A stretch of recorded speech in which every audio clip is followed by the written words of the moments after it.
This is one of the two Apple IIe computers in my collection. It's an unenhanced IIe from the 21st week of 1984. It has sat in storage for the last 20 years or so. While playing some games on Total Replay, the REFA capacitor in the power supply decided to burn up, which they all do at some point. I had actually fired this up about a year ago to test it. So I put it back on the shelf until I could get the parts and time to rebuild the power supply.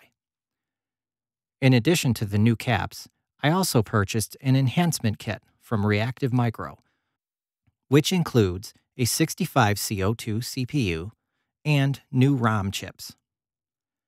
After putting that all together, I added RCA jacks to the back panel.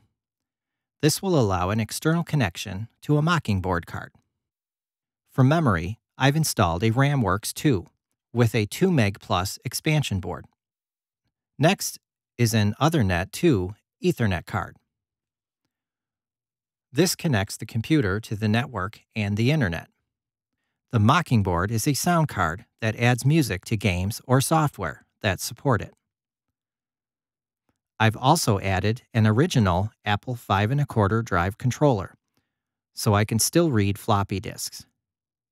Most of the time, however, I will be using the next two cards. A MicroDrive Turbo, which reads compact flash cards, and the now discontinued Booty drive, which uses USB thumb drives. With the Booty in slot 7, if I pull the USB stick before starting up, it will skip slot 7 and boot from the MDT in slot 6. So far, this configuration seems to work well.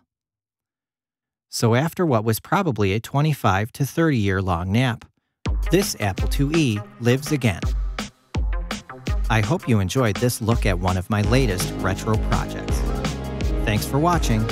Apple II Forever. Easy. Computer is a friend. I wasn't meant to interface with a machine.